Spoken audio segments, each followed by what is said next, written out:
अब एलडीओ भी होता है, कई प्रकार के होते हैं, जैसे कि एक्सटर्नल एलडीओ होता है, इंटरनल एलडीओ होता है, बहुत से हाई एलडीओ होते हैं, बहुत से लो एलडीओ होते हैं। जब ये निकाल के चेक करोगे तो आपको 5 पिन दिखाई देगा, और अगर लगे लगे चेक करोगे तो ये आपको 4 पिन दिखाई देगा। तो इसमें भी ये 3 जो देख रहे हो ये एलडीओ होता है। तो पावर ऐसी 3 प्रकार के वोल्टेज को ज़्यादातर वोल्टेज के लिए आउटपुट करता है।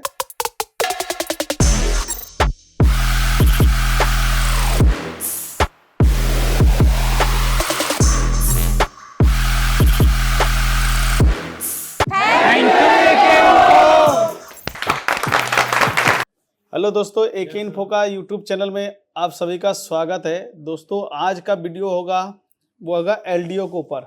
आप स्क्रीन पे देख सकते हो, ये इस टाइप का मोबाइल में कंपोनेंट लग के आता है जिसको हम एलडीओ बोलते हैं। अब एलडीओ भी होता है, कई प्रकार के होते हैं, जैसे कि एक्सटर्नल एलडीओ होता है, इंटरनल एलडीओ होता है, बहुत से हाई एलडीओ होते हैं, बहुत से लो एलडीओ होते हैं, बहुत से क्या होते हैं पावर एसी के अंदर एलडीओ होते हैं जिसको वीरेज एल के नाम से जानते हैं हम। तो ये सारे एलडीओ को कैसे हम पहचानेंगे, कैसे हम चेकिंग करेंगे, ठीक है, तो इसके बारे में आज हम समझेंगे। देखिए, सबसे पहली बात मैं आपको बताऊं, एलडीओ आपको मदरबोर्ड में दिखाई कैसे देंगे।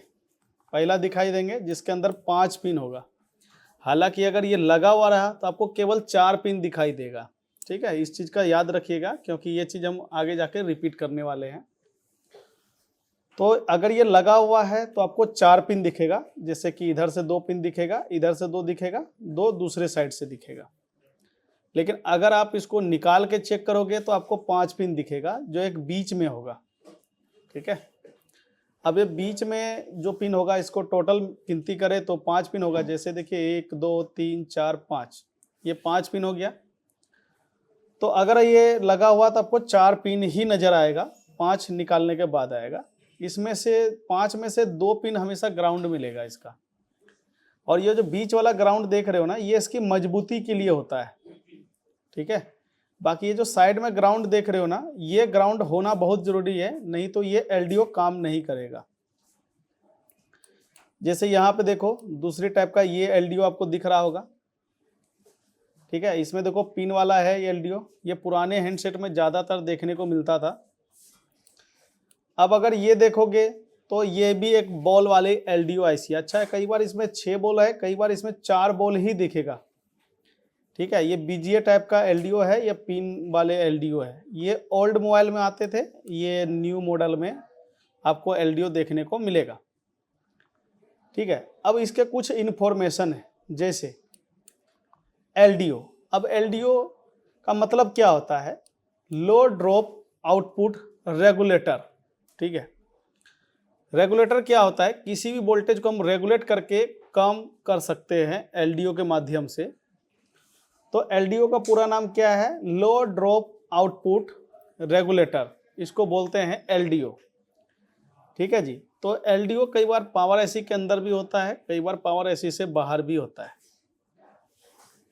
मोबाइल में इस एलडीओ को अगर आप डायग्राम में पढ़ोगे तो डायग्राम में जो लेआउट पढ़ोगे उसके स्टार्टिंग में इसको यू लिखा हुआ रहेगा, ठीक है। तो अब ये वाला चीज आपको मिलेगा कहाँ? तो ये चीज देखो, मैं आपको डायग्राम में दिखाता हूँ। जैसे यहाँ पे देखोगे ये 4 पैर का आपको दिख रहा है कंपोनेंट, 1 2, देखो 2 यहाँ लगे हैं, और देखिए यहाँ पे निकला हुआ है, यहाँ पे भी आपको एलडीओ देखने को मिलेगा। मैंने बोला था जब ये निकाल के चेक करोगे तो आपको 5 पिन दिखाई देगा, और अगर लगे लगे चेक करोगे तो ये आपको 4 पिन दिखाई देगा। तो इसमें भी ये 3 जो देख रहे हो ये एलडीओ होता है। तो अगर आप हार्डवेयर में रिपेयरिंग करते हो और उस वक्त आपके पास एलडीओ का नॉलेज नहीं है तो आप काफ़ी ज़्यादा परेशानी में आओगे, क्योंकि एलडीओ का काम काफ़ी ज़्यादा होता है, जैसे फिंगरप्रिंट को चलाना, टच सेक्शन को चलाना, ठीक है, कैमरा सेक्शन को चलाना। तो ये काफ़ी चीज़ें एलडीओ इसमें यूज होता है। अब इसमें क्या होता है कि देखो, अगर आपके पास नॉलेज है तो एलडीओ से काम कर पाओगे। कोई एलडीओ ऐसा होता है जो बाईपास नहीं होता है, आपको सेम लगाना पड़ेगा। अब सेम लगाने के लिए आपको क्या देखना है? इसके ऊपर पार्ट नंबर तो दिखे, पार्ट नंबर के हिसाब से तो लगेगा नहीं, क्योंकि मार्केट में ये मिलता नहीं है, स्क्रैप बोर्ड में मिलता है। और एक तो ये हो गया, दूसरा चीज़ ये हो गया कि कुछ एलडीओ बाईपास होते हैं, कौन सी एलडीओ बाईपास होते हैं, कौन से एलडीओ बाईपास नहीं होता है, ठीक है। एलडीओ का चेकिंग क्या है, एलडीओ किस तरीके से काम करता है, इसके बारे में आज मैं पूरा डिटेल में आपको बताऊंगा। तो एलडीओ को सबसे पहले यहाँ पे आप मदरबोर्ड में पहचानिए, ये आपको 4 लेग का दिखाई देगा और ये बॉल वाला भी होता है, पिन वाला भी होता है, जो कि मैं वीडियो के स्टार्टिंग में दिखा चुका हूँ कैसे टोटल एलडीओ दिखाई देते हैं। तो अब मैं यहाँ पे क्या करता हूँ, जैसे कि आपको डायग्राम में जाता हूँ। मैंने बताया था डायग्राम में इसको यू के नाम से जानते हैं। तो इसमें हम एलडीओ ढूंढते हैं, ठीक है। जैसे यहाँ पे देखो 2 एलडीओ लगे हुए हैं। अब एलडीओ में यहाँ पे क्या लिखा हुआ है, 1204, ठीक है। यहाँ पे क्या लिखे हुए हैं, 1205। तो लास्ट के जो यहाँ तो नंबर दिया हुआ ही है, इसको जो स्टार्टिंग में आता है देखना यू से स्टार्ट होगा। जैसे ये कंपोनेंट देखो, ये सी से स्टार्ट हो रहा है, ये भी सी से स्टार्ट हो रहा है, ये आर से स्टार्ट हो रहा है, ये सी से स्टार्ट हो रहा है, ये आर से स्टार्ट हो रहा है, ये सी से, ये ई एम से स्टार्ट हो रहा है, ये ई एम आई के नाम से स्टार्ट हो रहा है। तो ये चीज़ें अलग है। और यहाँ जो आप देख रहे हो यू करके जो स्टार्ट हो रहा है, ये चीज़ें अलग है। तो ये आप देखोगे कई सारे आईसी को भी यू के नाम से ही स्टार्ट किया जाते हैं। तो यहाँ पे एलडीओ में आपका मेन चीज़ें ये है कि दिखाई देगा आपको ये 5 पिन का दिखाई देगा। अब हम किसी एक को, जैसे मान लो मुझे इसको समझना है, इसको मैं क्लिक करता हूँ। तो यहाँ से मैंने इसका क्या क्या पार्ट नंबर को कॉपी कर लिया। अब मुझे क्या करना है, इसके डायग्राम में जाके यहाँ पे पेस्ट कर देना है। देखो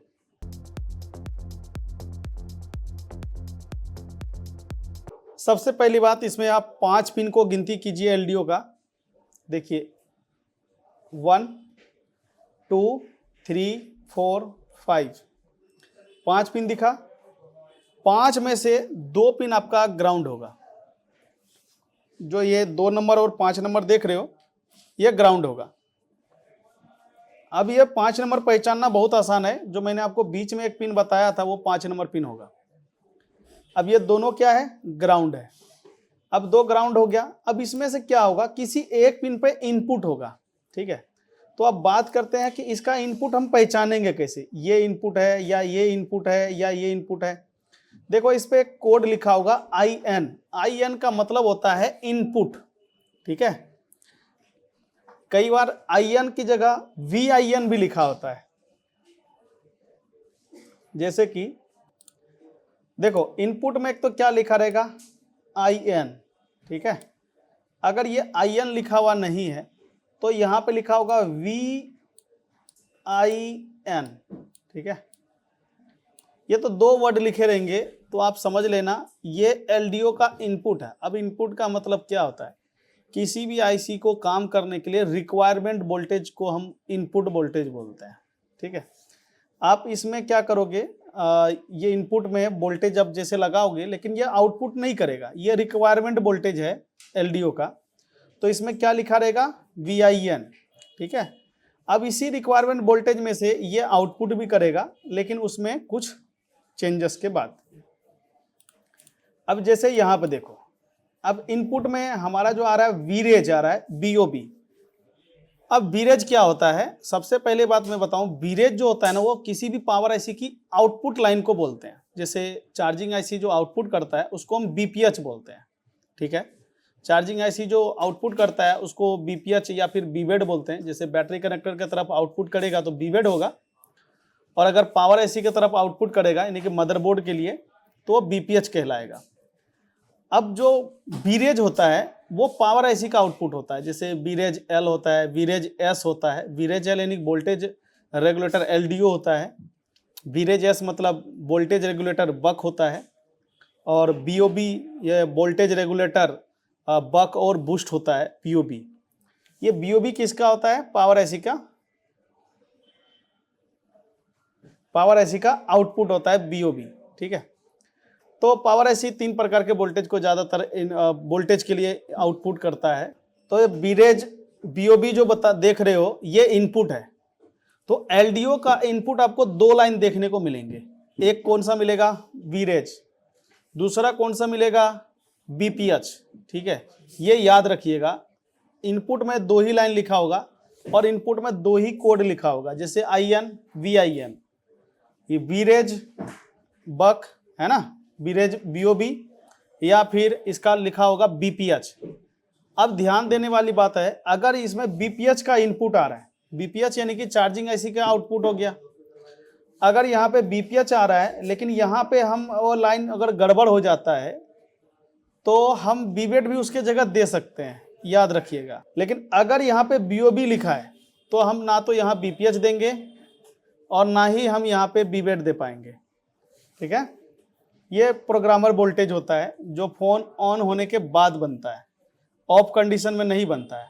और जो बीबेड और BPH होता है वो चाहे ऑन रहे या ऑफ रहे, आपका वो वोल्टेज बन जाएगा।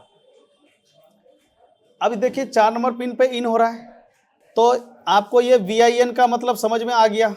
तो ये बीरेज जो आप देख रहे हो, इसके बारे में मैं आपको एक्सप्लेन कर चुका हूँ, ये बीरेज का क्या काम है, मतलब कि इसका जो बीरेज BOB है ये इनपुट है, अगर BOB नहीं आएगा तो यहाँ पे BPH आएगा, अगर BPH नहीं आ रहा तो यहाँ पे बीबेड आएगा, ठीक है।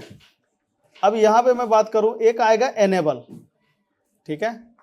अब इसको बड़ा गौर से समझना, क्योंकि इसको अगर नहीं समझोगे तो ये LDO वोल्टेज को आउट नहीं करेगा, यानी इनपुट तो होगा बट आउटपुट नहीं हो पाएगा। तो अब इसमें देखिए क्या है, रियर कैम, ठीक है। रियर कैम यानी कि एक कैमरा के लिए एनेबल दे रहेगा, और ये एनेबल लाइन में आपको एक पुल डाउन रजिस्टर 100 किलो का लगा होगा। अब इसका क्या फंडा है आप समझिए, अगर ये 100 किलो का रजिस्टर्ड वाटर डैमेज में सड़ गया या टूट गया या फिर इस बोर्ड से मिसिंग हो गया, तो ये वोल्टेज देखिए एनेबल आएगा भी, ठीक है, GR भी आएगा, लेकिन ये LDO काम नहीं करेगा, याद रखिएगा। या तो ये वोल्टेज क्या होगा, कम आउटपुट करेगा, या तो करेगा ही नहीं, ठीक है। ऐसे समय में आपको लगेगा कि यार ये जो LDO है ना ये खराब है, लेकिन ऐसा सिचुएशन नहीं है। आपको क्या देखना पड़ेगा, ये पुल डाउन वाला रजिस्टर्ड। अच्छा, वाटर डैमेज केस में होता क्या है, तो ये पुल डाउन रजिस्टर का जो अंदर प्रिंट होता है ना, जिसपे हम रजिस्टर को लगाते हैं, ये रजिस्टर वाटर डैमेज में सड़ जाता है। ऊपर से हमें लगता है लगा हुआ है, ठीक है, लगा हुआ है, लेकिन इंटरनल यानी कि रजिस्टर के नीचे जो प्रिंट होता है वो सड़ जाता है। अब वो सड़ जाने की वजह से ये काम नहीं करता है, और बहुत सारे टेक्नीशियन को लगता है यार लगा तो है, ठीक है। ये भी देखिए, और इसका 100 किलो का वैल्यू भी चेक कीजिए। अब होता क्या है कि ये जो एनेबल देगा, ये एनेबल 2 IC देगा। पहला CPU दे सकता है, दूसरा पावर IC देगा, ठीक है। 2 ही IC इसको एनेबल करेगा, पहला CPU, दूसरा करेगा पावर IC। लेकिन ये एनेबल मिलेगा कब, ये एनेबल मिलेगा जब ये सामने वाला जहां पे ये लाइन जा रहा है ये जगह अगर एक्टिव है तब, ठीक है। अब जैसे सपोज करो हम कैमरा पे लगाए हुए हैं और हमने क्या किया, मोबाइल में गए और कैमरा सेटिंग में गए जैसे, और वो कैमरा को ऑन कर दिया। चाहे आप किसी भी, चाहे डायरेक्ट कैमरा एप्लीकेशन से कीजिए, चाहे आप किसी भी एप्लीकेशन से जा करके कैमरा को ऑन करते, जैसे वीडियो कॉलिंग या फोटो खींचने के लिए। तो ऐसे कंडीशन में क्या होगा कि ये जो है ना, तब इसको क्या मिलेगा, एनेबल मिलेगा, और तभी जाकर के ये आउटपुट करेगा, ठीक है। जो आउटपुट करेगा यहाँ पे आउटपुट या फिर वोल्टेज आउटपुट के नाम से ये जाना जाता है। और ये कहाँ मिलेगा, जैसे कैमरा जैक पे जा रहा है कैमरा जैक पे मिलेगा, कई बार फिंगरप्रिंट के जा रहा है तो फिंगरप्रिंट के लाइन पे मिलेगा, और अगर कई बार टच के लाइन पे जा रहा है तो ये टच के लाइन पे आपको देखने को मिलेगा, ठीक है। तो अब ये आपको यहाँ समझ में आया होगा कि मदरबोर्ड में ये जो दिख रहा है ये कौन सी कंपोनेंट है, ठीक है। अब मैं बात करूँ तो इसका चेकिंग की बात करूँ तो इसका चेकिंग क्या है, ठीक है। अब इसके आउटपुट कितना करेगा, आउटपुट इसमें कई सारे वोल्टेज करते हैं। जैसे आपको मैं पहले बता दूं, एक हाई LDO जानते हैं जो पावर IC आउटपुट करता है, वो बक लाइन पे करेगा। लो LDO वो अलग लाइन है, ठीक है। जो पावर IC के अंदर इंटरनल LDO है वो अलग चीज़ें है। जो यहाँ पे LDO दिया हुआ है ये एक्सटर्नल LDO बोलते हैं, मैं इसके बारे में बात कर रहा हूँ, ठीक है। ये एक्सटर्नल LDO के मैं बारे में बात कर रहा हूँ। इंटरनल LDO वो अलग लाइन है, ठीक है जी। उसमें एनेबल के लिए सिर्फ पावर ऐसे ही काम करते हैं, इस तरीके से सर्किट नहीं होता है, उसका अलग सर्किट होता है। अब इसमें क्या होगा 1.0, ठीक है, 1.2, 1.8, 2.0, 2.8, 2.5, 3.0, 3.3, लास्ट इसका 3.3 वोल्टेज तक देगा 1 वोल्ट से लेकर के। लेकिन कब देगा, सामने वाला अगर कंपोनेंट क्या है, वर्किंग है तब, ठीक है जी। अब मैं बात करता हूं कि कौन सी एलडीओ को हम बाईपास कर सकते हैं, ये बताया। तो कई बार क्या होता है, जैसे टच के लाइन में एलडीओ होता है, जैसे एनेबल है। अब एनेबल में भी मान लो 1.8 वोल्टेज दे रहा है, ठीक है, और ये आउटपुट में भी, यहाँ तो देखो 2.8 निकाल रहा है, लेकिन आउटपुट में मान लो अगर यहाँ पे भी 1.8 वोल्टेज आउट हो रहा है, तो हम क्या करते हैं, ये एलडीओ खराब होने के से, तो या तो मैं जो आउटपुट में वोल्टेज लिखा है, जैसे यहाँ देखो 2.8 लिखा हुआ है, तो मैं किसी भी स्क्रैप बोर्ड से जिसके आउटपुट में 2.8 वोल्टेज आउटपुट हो रहा हो, मैं उस एलडीओ को निकाल के यहाँ लगा सकता हूँ डायरेक्शन देख के, तब भी ये मेरा काम कर जाएगा, ठीक है। किसी भी हैंडसेट से आउटपुट वोल्टेज को मिलाना है आपको, ठीक है। अगर मान लीजिए कि कई बार चांस में हमें बाईपास करना है, तो अगर यहाँ पे देखो 1.8 ही जा रहा है और यहाँ से भी एनेबल 1.8 आ रहा है, तो हम क्या करते हैं, कई बार यहाँ से एक जंपर लगा करके इस कैपेसिटर पे हम बाईपास कर देते हैं, ठीक है, ताकि यहाँ पे 1.8 वोल्टेज मिल जाए। ये बात याद रखिएगा, एनेबल वाला। अब इसमें होगा क्या, ये से समझिए। जैसे हमारा कैमरा ऑन किया तो एनेबल आएगा, तो ही ये वोल्टेज कहाँ चला जाएगा, कैमरा के पास काम कर जाएगा, ठीक है। जैसे आप कैमरा क्लोज करोगे ये लाइन हट जाएगा। तो इस तरीके से हम क्या करते हैं, किसी भी एलडीओ को बाईपास कर सकते हैं। लेकिन ये बात याद रखिएगा, एनेबल का वोल्टेज और आउट का वोल्टेज सेम होना चाहिए, ठीक है, तो आप इसको बाईपास कर सकते हो। लेकिन अगर आपको लगता है एनेबल का वोल्टेज यहाँ पे 1.8 आ रहा है, लेकिन यहाँ पे आउटपुट में 2.8 निकल रहा है, तो ये बाईपास नहीं होगा, ठीक है। ये क्या होगा, एलडीओ चेंज होगा। कैसे पता करोगे, तो जिस एलडीओ के आउटपुट में 2.8 वोल्टेज बन रहा है, वो एलडीओ इसके जगह लग जाएगा। अब जैसे देखो, मैं आपको एक चीज दिखाता हूँ। मैंने आपको अभी एक एलडीओ दिखाया, अभी मैं आपको एक और एलडीओ दिखाता हूँ। जैसे ये वाला एलडीओ है, अब मैं यहाँ से एलडीओ को चेक करता हूँ। जैसे ये एलडीओ इसके जगह लग पाएगा, नहीं लग पाएगा। इसके लिए देखो, ये इसका वोल्टेज कितना है, 2.8 है, ठीक है। इसका भी बीओबी इनपुट है, इसका भी कैमरा एवीडीडी एनेबल है, तो सेम वोल्टेज मिल गया, तो ये उसके जगह लग जाएगा, ठीक है। अब देखो, ये एलडीओ के बारे में मैं बताता हूँ। अब देखो, ये एलडीओ के बारे में देखो, एनेबल मिल रहा है। अब VIN में देखो S5A मिल रहा है, यानी कि इसको बक लाइन से इनपुट करा रहा है, ठीक है। इन हो गया। अब यहाँ पे एक बेस क्या दे रहा है, BOB दे रहा है, ठीक है जी, BOB दे रहा है। अब यहाँ पे क्या है, आउटपुट में क्या दे रहा है, 1.2 वोल्ट। अब इसका आउटपुट वोल्टेज क्या है, अलग है। तो ये आउटपुट वोल्टेज क्या 1.2 वाला और 2.8 की जगह चलेगा, बिल्कुल नहीं चलेगा, ठीक है। अब इसके जगह मुझे कौन सी आउटपुट वोल्टेज चाहिए होगा, 1.2 ही चलेगा, इसके अलावा कोई और नहीं चलेगा, ठीक है। अब इसमें देखो, मैं एक और एलडीओ के बारे में दिखाता हूँ। अब ये वोल्टेज में वापस से कितने वोल्टेज दे दिया, 1.8। तो आप ये समझ गए होंगे कि हम कौन सी एलडीओ की जगह कौन सा एलडीओ लगा सकते हैं, किसको हम बाईपास कर सकते हैं और किसको बाईपास नहीं कर सकते। तो कितने सेक्शन को एलडीओ चलाने का काम करता है, तो कैमरा, फिंगरप्रिंट, टच, ठीक है। तो उम्मीद करते हैं आपको ये लेसन समझ में आया होगा। मिलते हैं आप सबसे नेक्स्ट लेसन में, तब तक के लिए धन्यवाद।